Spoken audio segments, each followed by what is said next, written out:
Hello my lovely students, how are you all. My name is Lavish Agrawal and I am your maths educator. आप सभी का स्वागत है अपने यूट्यूब चैनल आसान मैथ्स पे, जिस पे हम लोग मैथ्स को आसानी से कॉन्सेप्ट के साथ समझने की कोशिश करते हैं। बेटा, आज हम शुरू करने वाले हैं एरिया और पेरीमीटर चैप्टर से कुछ क्वेश्चंस। ठीक है, हम लोग बहुत सारे क्वेश्चन नहीं लेंगे, हम लोग कॉन्सेप्ट बेस्ड क्वेश्चन लेंगे कि बस आपका कॉन्सेप्ट आप लोगों को समझ में आ जाए कैसे होता है। अगर आपको लग रहा है कि आप कुछ इंपॉर्टेंट क्वेश्चंस इस चैप्टर से रिलेटेड करना चाहते हैं तो मुझे आप कमेंट सेक्शन में लिख देना कि सर कुछ इंपॉर्टेंट क्वेश्चंस, कुछ हार्ड क्वेश्चन कराओ। तो उस पर भी अपन एक छोटी सी सीरीज बना देंगे जिसमें अपन लोग बहुत सारे क्वेश्चन सॉल्व करेंगे। ठीक है, बट आज की क्लास में हम लोग कुछ इंपॉर्टेंट चैप्टर्स जो मतलब इंपॉर्टेंट क्वेश्चन जो होते हैं उससे रिलेटेड ही क्वेश्चन करने वाले हैं। तो अपनी नोटबुक और पेन रेडी कर लीजिए, वीडियो को एंड तक जरूर देखिए क्योंकि हर क्वेश्चन के साथ आपको नई बात पता चलेगी। ठीक है, अगर आप इस चैनल पे नए हैं तो सब्सक्राइब का बटन जरूर दबा दीजिए, बेल आइकन को प्रेस कर दीजिए ताकि मैथ्स की हर फ्री क्लास सबसे पहले आप तक पहुंचे। तो चलिए शुरू करते हैं बिना किसी रुकावट के और जानते हैं कि हम क्वेश्चन कैसे सॉल्व कर सकते हैं हमारे एरिया और पेरीमीटर से रिलेटेड। एक्साइटेड हैं तो फटाफट से थम्स अप कर दीजिए और हम लोग स्टार्ट करते हैं हमारा आज का पहला क्वेश्चन, जो कि कह रहा है प्रैक्टिस टाइम में पेरीमीटर और एरिया आपको बताना है कि ये चीज पेरीमीटर कहलाएगी या ये चीज एरिया कहलाएगी। तो आपको देखो, पहले वापस से एक बात क्लियर कर दूं मैं, पेरीमीटर मतलब बाउंड्री होती है, एरिया मींस बाउंड्री के अंदर वाला पूरा स्पेस होता है। अब समझना, कारपेट ऑफ अ रूम, हमारे रूम में एक कारपेट है, तो बताओ वो एरिया का पार्ट होगा या वो पेरीमीटर का पार्ट होगा। कारपेट है। अब बेटा आप बोलेंगे सर कारपेट तो पूरे रूम में बिछता है ना, इसका मतलब तो ये एरिया का पार्ट हुआ। केवल हम लोग क्या करेंगे, बाउंड्री बाउंड्री थोड़ा ना बिछाते हैं कारपेट की, कारपेट पूरा बिछाते हैं हम लोग। ठीक है, अगर हम लोग बात करेंगे फेंस अराउंड अ पार्क, पार्क है उसके चारों तरफ तरफ हमें ऐसे फेंसिंग करनी है। अब चारों तरफ करनी है ना पार्क के, पार्क के अंदर तो हम फेंसिंग करेंगे नहीं। क्या पार्क के अंदर हम फेंसिंग करेंगे तो हम खेलेंगे कहां सर। तो फेंसिंग जो होती है वो कहां होती है, पेरीमीटर बाउंड्री पे होती है। तो हम लोग क्या लिखेंगे यहाँ पे, ये पार्ट है पेरीमीटर का। ठीक है, paint on a wall, wall पे पेंट करना है तो पूरी वॉल पे हम पेंट करते हैं या वॉल की बाउंड्री बाउंड्री पे पेंट करेंगे। ऑब्वियसली बात है सर, हम लोग पूरी वॉल पे पेंट करते हैं, इसका मतलब हम वॉल के एरिया में पेंट करते हैं। जैसे अगर मान लो ये आपकी वॉल है तो आप कहां पेंट करोगे, यहां पेंट करोगे, सिर्फ इस ब्लैक वाले एरिया में पेंट करोगे या फिर आप ये ग्रीन वाले एरिया में पेंट करोगे। सर ऑब्वियसली हम लोग ग्रीन वाले एरिया में पेंट करेंगे ना, क्योंकि पूरी वॉल पेंट करनी है, वॉल की हमें बाउंड्री थोड़ी ना पेंट करनी है, तो इसका मतलब एरिया पेंट होगा। Border of a picture frame, आपको कोई पिक्चर है, कोई फोटो है, मान लीजिए ये आपकी एक फोटो है, अब आपको इस पे फ्रेम लगाना है, तो फ्रेम आप कहां अंदर लगाओगे या फ्रेम हम लोग ऐसे बाउंड्री पे लगाते हैं कोई सुंदर सा। ऑब्वियसली आप क्या बोलोगे, सर हम लोग जो फ्रेम है वो कहां लगाते हैं, हम लोग लगाते हैं सर वो पेरीमीटर में। Very good. तो आई होप आपको इतनी कहानी समझ में आ गई कि अगर क्वेश्चन आ गया कि आपको कारपेट ऑफ अ रूम दे रखा है या फेंस दे रखा है, आपको पेंट ऑन अ वॉल करना है या फिर आपको border of a picture frame पूछा है, तो आपको इतनी सी बात तो समझ में आ गई होगी ना कि हम लोग कब पेरीमीटर का इस्तेमाल करेंगे और कब हम लोग एरिया का इस्तेमाल करेंगे। तो आपको इतना सा समझ में आना चाहिए क्योंकि क्वेश्चन में बेटा नहीं लिखा हुआ आएगा हर बार कि you have to find the area of square और द पेरीमीटर ऑफ स्क्वायर। ठीक है, तो आपको क्वेश्चन की लैंग्वेज से समझना पड़ेगा कि मुझे इसमें एरिया निकालना है या पेरीमीटर निकालना है। ठीक है, तो ये बातें समझ में आ गई, आपको क्लियर है, बहुत बढ़िया। आगे चलो, हम लोग देखेंगे वर्ड प्रॉब्लम। अब कहा गया है a square park has side 12 metre, find the perimeter. एक स्क्वायर पार्क है, मैं बनाऊं आपके लिए एक स्क्वायर पार्क, चलो मैं आपके लिए एक स्क्वायर पार्क फटाफट से बना देता हूं। ठीक है, तो उसके लिए हमें लेना होगा सर एक स्क्वायर, और अगर मैं स्क्वायर लूंगा तो चलो मैं इसको आपके लिए हाथ से बना देता हूं। ठीक है, हम लोग स्क्वायर हाथ से बना लेते हैं। तो देखो ये एक स्क्वायर है, ठीक है, ध्यान से समझना। इसमें बोला है आपको स्क्वायर पार्क का पेरीमीटर निकालना है अगर उसकी साइड 12 है, मतलब ये भी 12 है, ये भी 12 है, ये भी 12 है और ये भी 12 है, क्योंकि हमें पता है कि स्क्वायर की सभी साइड इक्वल होती है। तो अगर स्क्वायर की हमें एक साइड दे रखी है मतलब सभी साइड सेम ही होगी। अब हमें निकालना है पेरीमीटर, तो पेरीमीटर का फॉर्मूला क्या होता है, पेरीमीटर ऑफ स्क्वायर, जल्दी बताओ क्या होता है, 4 इंटू साइड, यही होता है फॉर्मूला।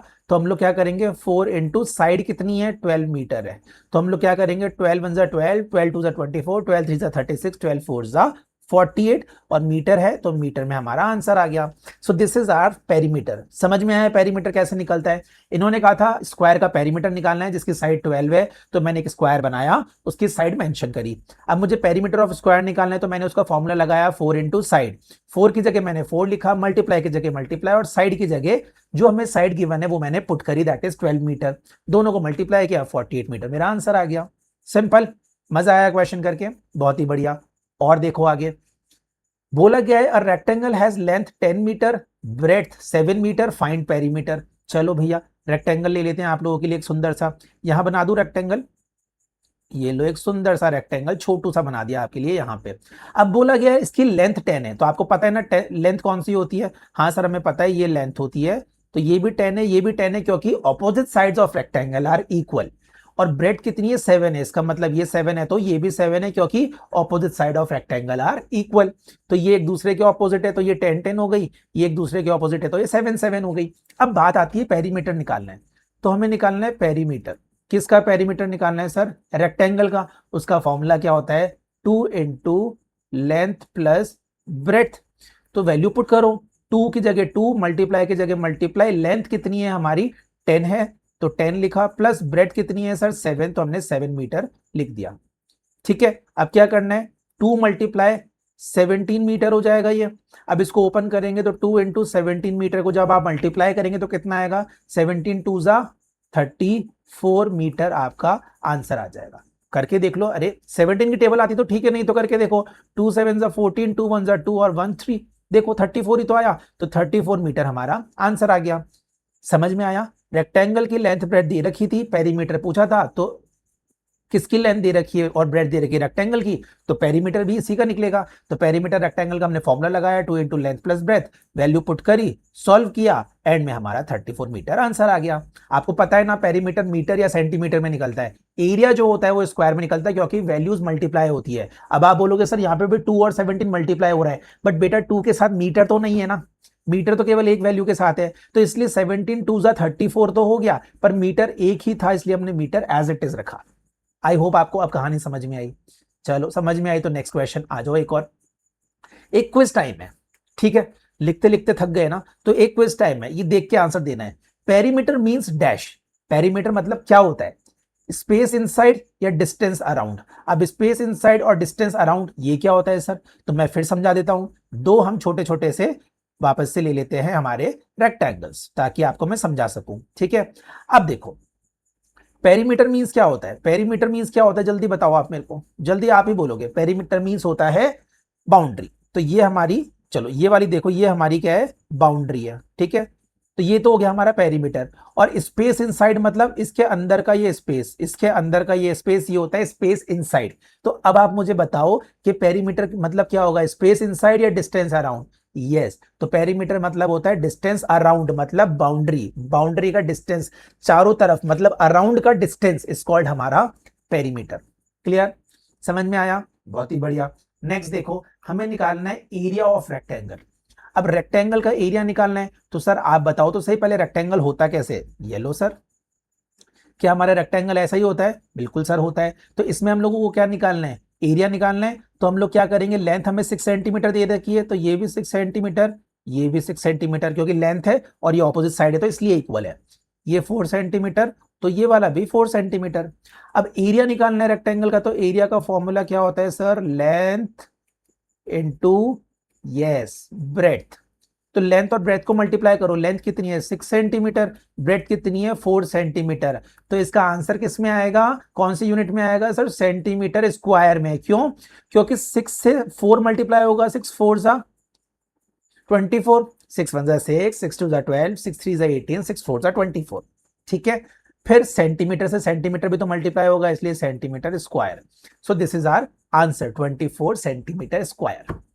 अगर मैं बोलूं यहीं पे, अगर मैं इसको हटा के मीटर में लिख देता, तो इस सेंटीमीटर को हटा के मैं यहां मीटर में कर दूं, 6 मीटर और 4 मीटर, तब आप बोलेंगे सर, तब हम क्या करेंगे? यहाँ पे वैल्यूज मीटर में पुट कर देंगे, क्या प्रॉब्लम है? तो हम लोग क्या लिखेंगे यहाँ पे? लेंथ हो गई 6 मीटर, ब्रेथ हो गई 4 मीटर, तो ये हो जाएगा 6 और 4, 6 4 जा 24, metre into metre is metre square.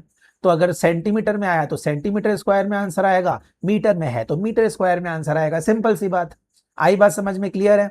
चल, this is the last question of this topic, तो ध्यान से समझेंगे और फिर हम लोग नई क्लास में नया चैप्टर लेके आएंगे, और वो चैप्टर भी मैं बता रहा हूं बहुत इंटरेस्टिंग होगा। तो ये वाला क्वेश्चन फटाफट से करते हैं, तब तक हम लोग न्यू चैप्टर की तैयारी बाद में देखेंगे। अभी बोला गया है एरिया ऑफ स्क्वायर। स्क्वायर क्या होता है हमारा? सर ये स्क्वायर होता है हमारा, ठीक है। इसका एरिया निकालना है, मतलब अंदर वाला पार्ट निकालना है। आपको साइड दे रखी है, मतलब ये 9 है तो ये भी 9 है, ये भी 9 है और ये भी 9 है। अब एरिया ऑफ स्क्वायर का फॉर्मूला क्या होता है? सर एरिया ऑफ स्क्वायर का फॉर्मूला होता है साइड इंटू साइड। रिमेंबर, तो साइड कितनी है? 9 सेंटीमीटर इंटू 9 सेंटीमीटर, क्योंकि साइड तो सारी सेम होती है। तो 9 9 से क्या होगा? 81 centimetre into centimetre is centimetre square. So this is our answer of area of square, जिसमें हमें साइड 9 सेंटीमीटर गिवन थी। आई होप आपको समझ में आ गया।